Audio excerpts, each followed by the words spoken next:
The steady hum of Space Station Delta's engines filled the arrival bay as Kate Miller stepped off the transport ship. Her heavy boots made soft clicking sounds against the metal floor, and her toolbox swung gently at her side. The massive window in front of her showed the endless sea of stars, making her feel small yet excited at the same time. A message flashed on her tablet. "Report to Engineering Bay 7. She smiled, already feeling at home among the maze of corridors and technical equipment. As Earth's top biosuit engineer, she had fixed everything from simple oxygen masks to the most complex environmental systems. But this assignment was different. This was her first time as the only human technician on an alien station. The corridors of Delta Station were a sight that would have shocked her just a few years ago.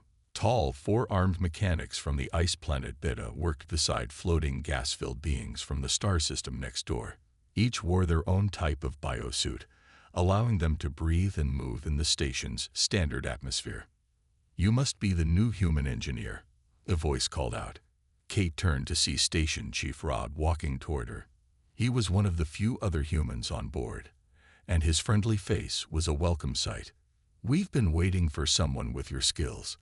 These biosuits are getting more complex every year."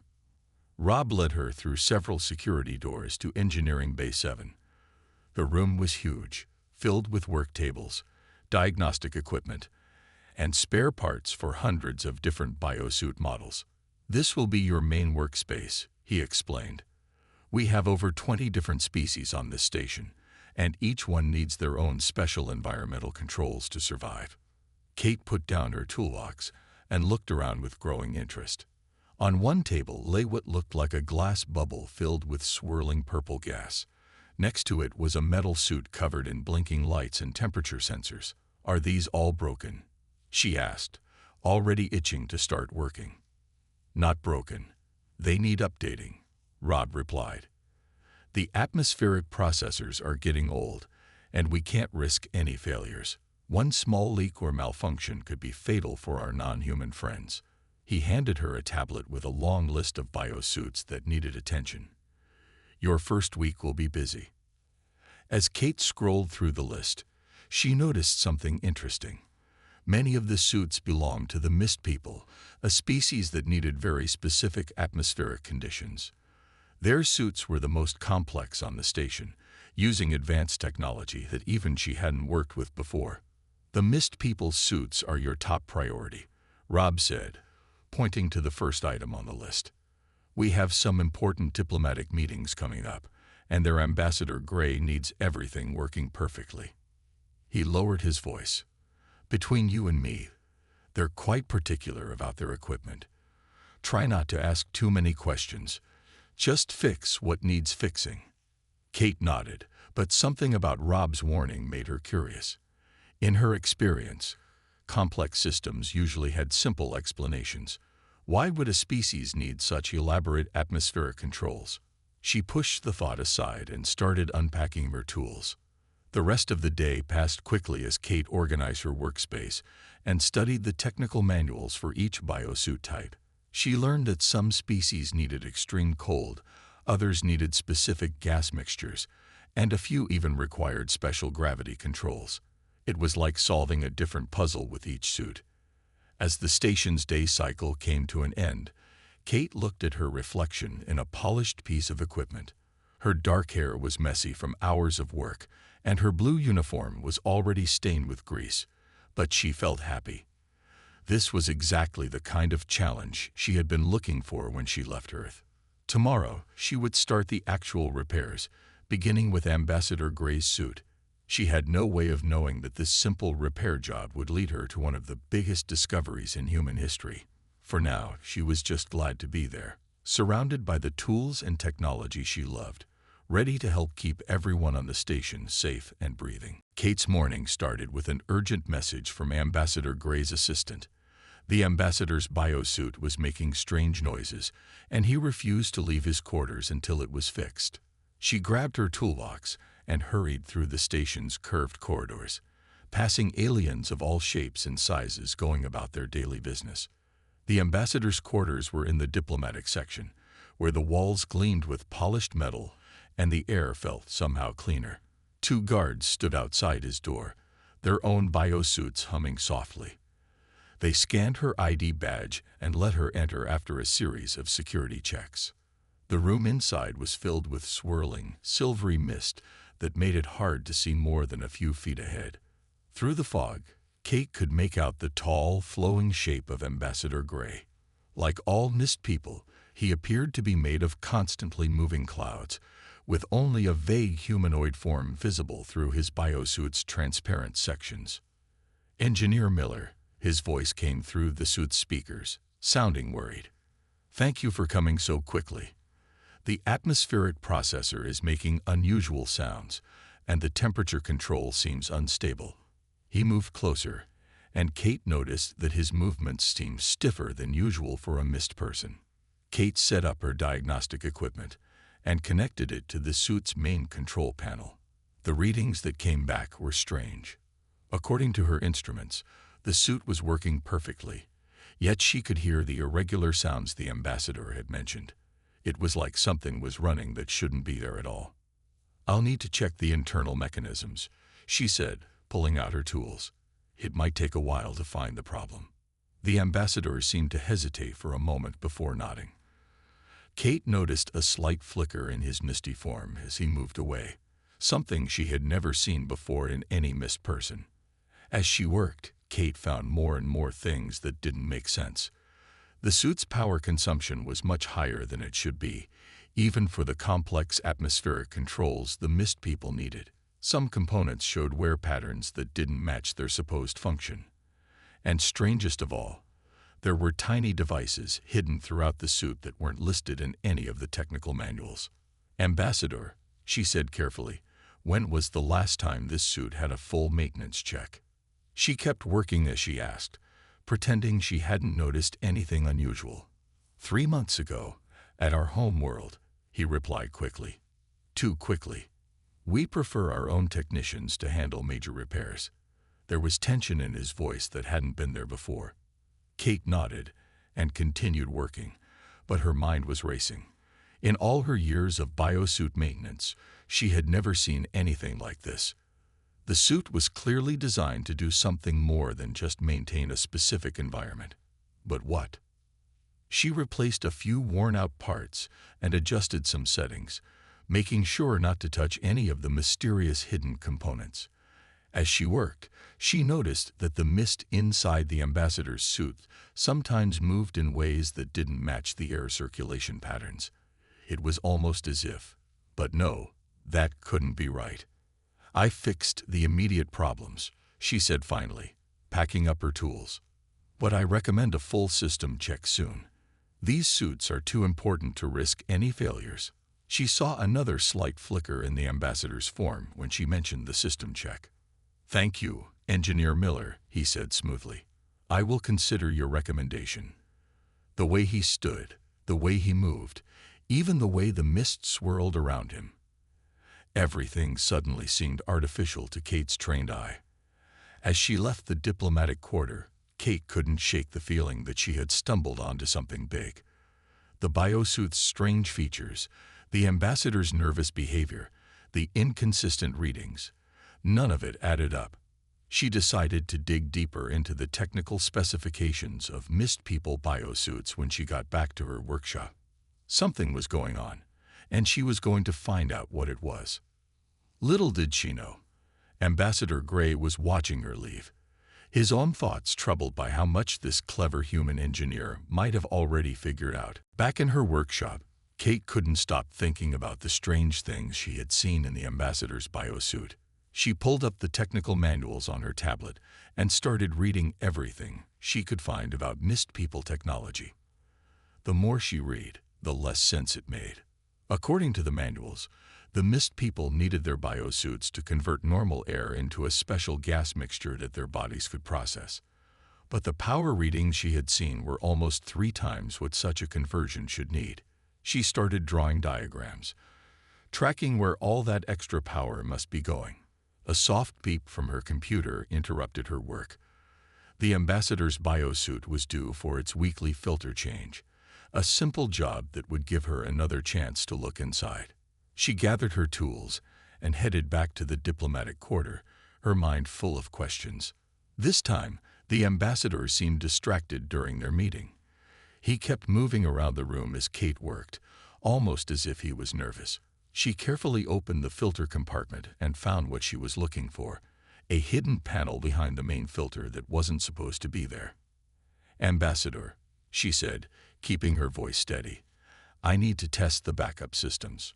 Could you please stand still for a moment?" He stopped moving, and Kate quickly attached her diagnostic tool to the hidden panel. Numbers and data flowed across her screen, but these weren't atmospheric readings. They were power flows to some kind of projection system. Suddenly, everything clicked into place. The extra power usage, the strange movements of the mist, the hidden components, they weren't for life support at all. Kate's hands shook slightly as she realized what she was seeing. The entire biosuit was actually a massive holographic projector, creating the appearance of swirling mist around a body that didn't need it at all. She must have been quiet for too long, because the ambassador moved closer. "Is everything all right, Engineer Miller?" His voice had an edge to it now. Kate knew she had to act natural, even though her heart was racing with the magnitude of her discovery. "Just double-checking some readings," she said calmly, but her mind was spinning. If the suit was projecting a false appearance, what did the ambassador really look like? She adjusted her tool's settings, trying to scan through the holographic field without being obvious about it. The scan results made her almost drop her tools in shock. Under the swirling mist and complex machinery, the body inside the suit was unmistakably human. The proportions, the bone structure, even the basic life signs, everything matched human normal ranges exactly. Kate forced herself to keep working, pretending she hadn't just discovered something that could change everything anyone knew about the Mist People. She carefully closed the filter compartment, her mind racing with questions. How was this possible? Why would humans pretend to be an alien species? How many others knew about this? "All done, Ambassador," she said, proud of how steady she kept her voice. "Everything is working within normal parameters." She packed up her tools, very aware of the ambassador's eyes on her from behind his misty disguise. As she walked back to her workshop, Kate felt like she was carrying the weight of a star on her shoulders. She had stumbled onto what must be one of the biggest secrets in the galaxy. Humans, pretending to be an alien species, holding high positions in galactic politics. It seemed impossible, yet she had seen the proof with her own eyes. She sat down at her workbench and started writing everything she had discovered in her personal log, encrypting it with her highest security codes. The technical evidence was clear. The biosuits weren't keeping the Mist People alive. They were keeping them hidden. But why? What could be so important that an entire group of humans would choose to hide their true nature from the rest of humanity? Kate looked out the workshop window at the stars beyond the station. Somewhere out there was a whole world of humans living as the Mist People, maintaining this elaborate deception. She knew she should probably report her discovery, but something held her back. She needed to understand more before she decided what to do with this incredible secret. Late into the station's night cycle, Kate sat in her workshop reviewing old maintenance records. Her discovery about the ambassador had led her to dig deeper into the history of the Mist People's biosuits. The more she looked, the more evidence she found of their deception. The door chime made her jump. She quickly closed her files and turned to see Rob, the station chief, walking in. His face was serious, not showing his usual friendly smile. "Kate, we need to talk," he said, closing the door behind him. "Ambassador Gray reported some concerns about your last maintenance visit." Kate's heart started beating faster, but she kept her voice calm. Everything went fine with the repairs. Did he mention any specific problems? She watched Rob carefully as he pulled up a chair and sat down. "He didn't mention problems with the repairs," Rob said slowly. "He was more concerned about how thoroughly you were examining the suit's systems." He leaned forward. "Kate, what exactly did you find in that suit?" She was about to give a safe answer when she noticed something odd about Rob's expression. He didn't look angry or worried. He looked hopeful, almost like he had been waiting for this conversation. Taking a risk, Kate decided to tell the truth. "The suits aren't life support systems," she said quietly. "They're disguises. The mist people are human." She waited for his reaction, ready to claim it was just a theory if she had read him wrong. Rob let out a long breath and smiled. "I've been waiting 20 years for someone to figure it out," he said. "I'm one of them.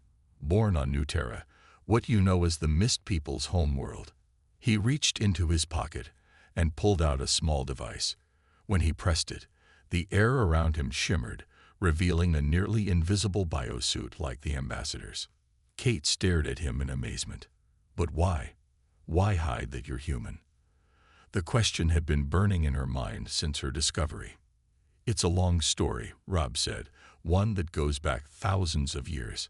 Our ancestors were part of an advanced human civilization that explored the stars long before Earth rebuilt itself. When that civilization fell, different colonies lost contact with each other. Some forgot their history entirely." He walked to the window, looking out at the stars. "When our colony regained space travel, we found a galaxy where humans from Earth were seen as newcomers, barely trusted with advanced technology.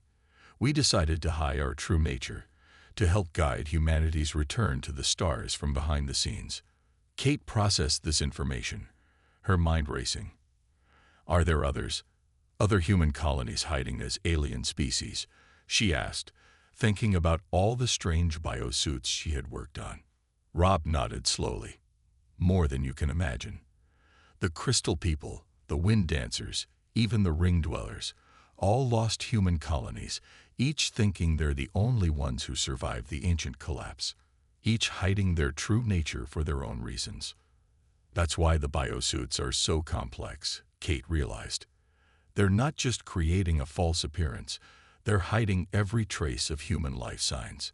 She thought about all the supposedly alien diplomats she had seen on the station. "How many people know about this?" "Very few," Rob answered. "Even on New Terra, only the leadership and certain key personnel know the truth.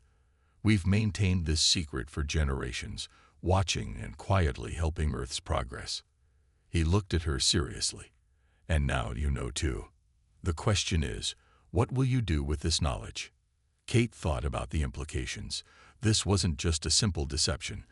It was a complex web of lost human colonies, each with their own reasons for hiding, each playing a part in humanity's return to the stars.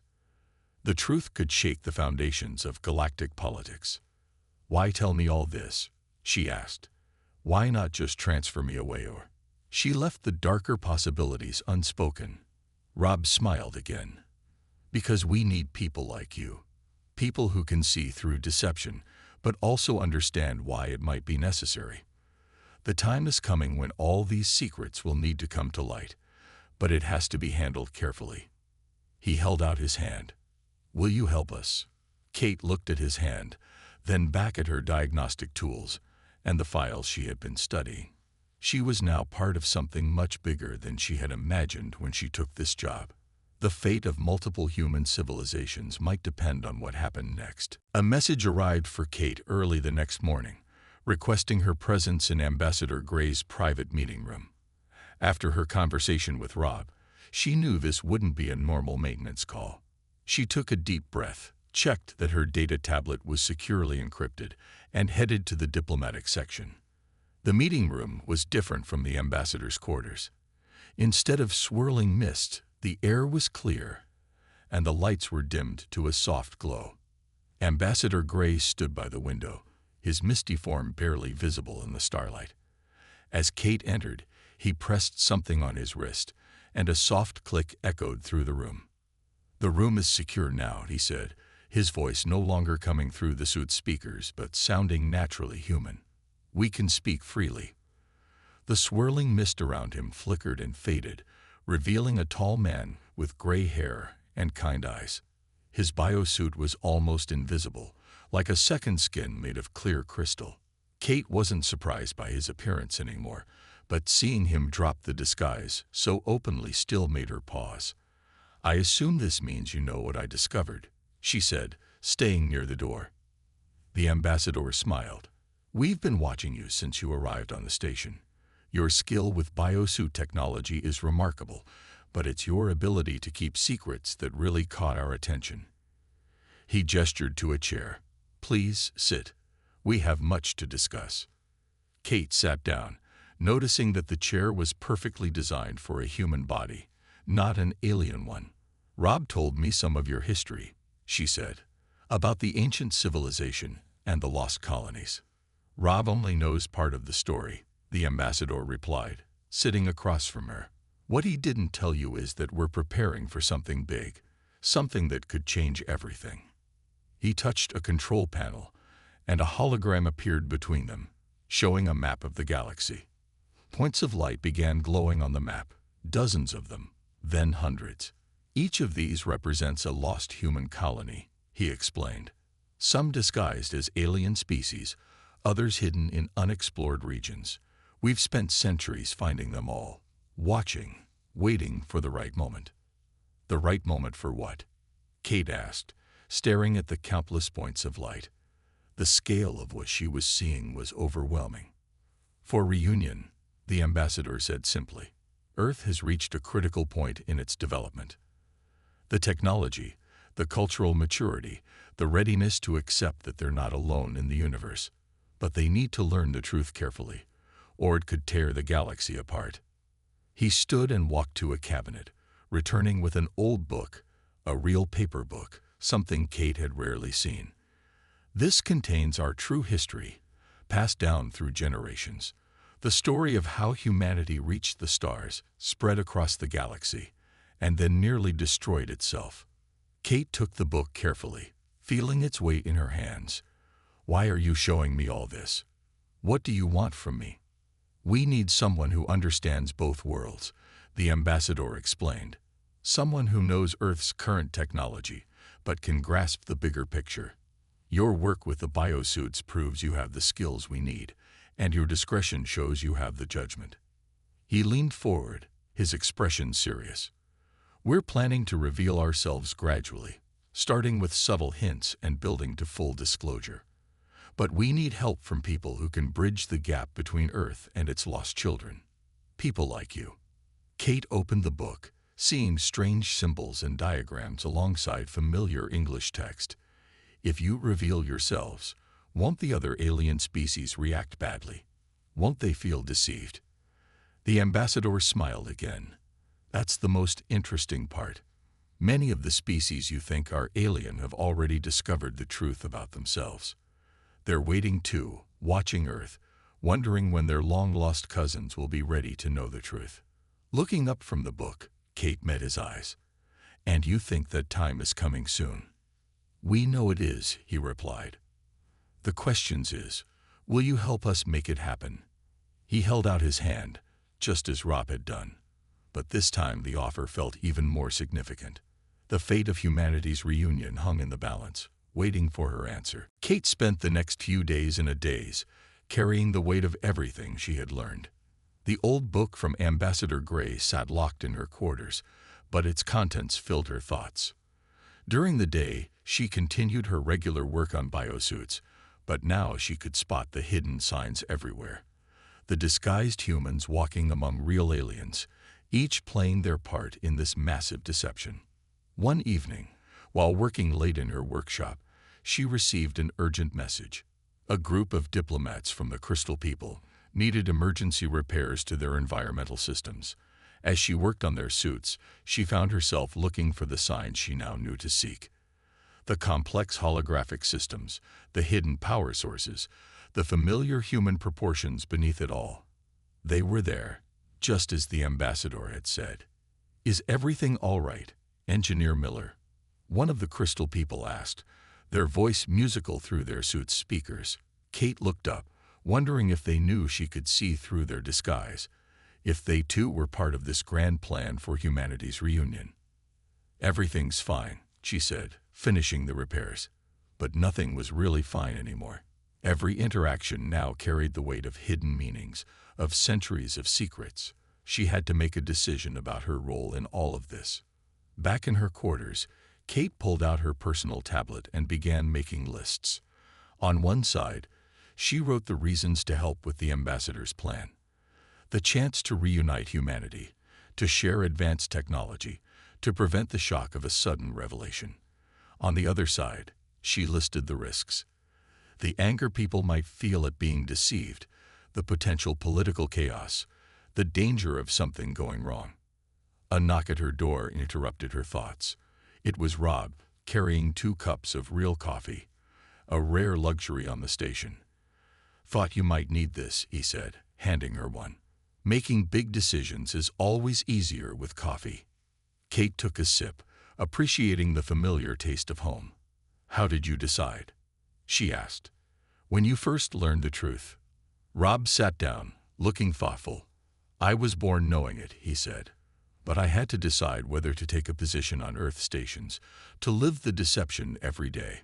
It wasn't easy, watching my Earth cousins struggle with problems we solved centuries ago, staying silent when we could help." "Then why do it?" Kate asked. "Why not just reveal everything now?" "Because history has taught us that too much change too quickly can destroy civilizations," Rob explained. "We've seen it happen before, in the records from the ancient collapse. People need time to adjust, to accept new realities." Kate walked to her window, looking out at the station's busy docking area. Ships from dozens of worlds moved between the stars, some crewed by real aliens, others by humans in disguise, all part of a dance that had been going on for centuries. "The crystal people in my workshop today," she said slowly, "they're human too, aren't they? Part of another lost colony." Rob nodded. "One of the first we found. They'd been helping us find others, building the network that will eventually bring us all back together." Kate thought about her own family back on Earth, about all the families across the galaxy who didn't know their true heritage. "If I help you," she said, "I want conditions. No more secrets between the hidden colonies. If we're going to do this, we all need to work together openly, at least among ourselves." "The ambassador thought you might say that." Rob smiled. "He's already arranging a meeting. Representatives from 7 different alien species, all actually human colonies, want to talk with you." Kate looked down at her lists, then slowly deleted them. Sometimes the biggest decisions couldn't be made with logic alone. She thought about the book in her drawer, about the history it contained, about the future it could help create. "When's the meeting?" she asked. "Tomorrow," Rob replied. "In the ambassador's secure room. You'll be the first Earth human to meet with all the colony representatives at once." He stood up to leave, then turned back. "Kate, whatever you decide in that meeting, remember, you've already made history just by figuring out the truth." Kate nodded, her mind already racing with questions for tomorrow's meeting. One way or another, the future of humanity would be shaped by what happened next. The secure meeting room looked different today. The large table at its center was surrounded by beings of various shapes and colors. The crystal people with their shimmering forms, the wind dancers with their swirling patterns, the ring dwellers with their circular biosuits, and of course, the mist people, including Ambassador Gray. Kate sat among them, the only person not wearing a disguise. With a soft chime, the room's security systems activated. One by one, each representative touched controls on their suits, and their alien appearances flickered away. Kate found herself in a room full of humans, each unique but unmistakably from the same species. It was like watching a magical transformation. "Welcome, Kate Miller of Earth," Ambassador Gray began, "to the first full council of humanity's lost colonies." He gestured around the table. "Each person here represents thousands of others, all waiting for the right moment to reveal themselves to their Earth cousins." A woman who had appeared as a crystal person spoke next. Her name was Anna, and her colony had hidden themselves in the ice rings of a distant planet. "We've been watching Earth's progress," she said, her voice no longer musical but warm and natural. "The question is no longer if we should reveal ourselves, but how." Kate looked around the table, studying each face. "You all look so normal," she said, then quickly added, "I mean, you look like people I might meet anywhere on Earth." This made everyone laugh, breaking the tension in the room. A former wind dancer named Tom spoke up. "That's exactly why we need you, Kate. You understand both sides, how Earth people think, and now our perspective too." They spent hours discussing plans and possibilities. Each colony had its own story, its own reasons for hiding, but all agreed that the time for secrets was ending.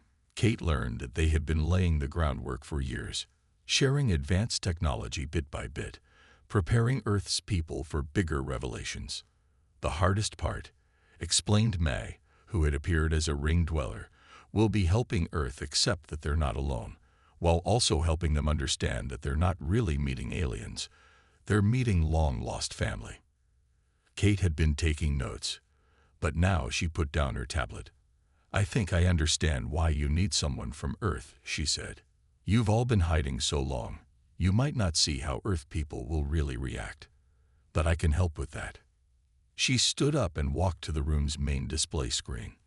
"Let me show you how I think we should do this." For the next hour, Kate outlined her plan. They would start with small reveals, carefully chosen technologies that would help Earth advance. Then, gradually, they would allow their disguises to become less perfect, letting people start to notice the similarities. "The key," Kate explained, "is to let Earth's people figure it out for themselves, just like I did. They'll accept it better if they discover the truth rather than being told." Ambassador Gray nodded approvingly. "This is exactly why we needed an Earth perspective. You understand how to make this feel like a discovery rather than a confession." As the meeting continued, they began working out details. Some colonies would reveal themselves first, while others would wait. They created a timeline spanning years, each step carefully planned to avoid causing panic or disruption. "There's one more thing," Kate said near the end of the meeting. "I want to start training more people like me. Earth humans who can work with biosuits and help bridge the gap between our worlds. We'll need them when the process begins." The council agreed enthusiastically. Within hours, they had drafted the first steps of what they called the Reunion Project. Kate would continue her work on the station, but now with a much bigger purpose. She would help identify and train others who could handle the truth, building a network of Earth humans ready to help when the time came. As the meeting ended and the representatives reactivated their disguises, Kate felt a deep sense of purpose. She had come to Space Station Delta to fix biosuits, but she had found something much more important: a chance to help heal humanity's ancient divide. Looking around the table one last time, seeing her new allies return to their alien appearances, Kate smiled. The next few years would be challenging, but they would also be the most important in human history. The long-separated children of Earth were finally coming home.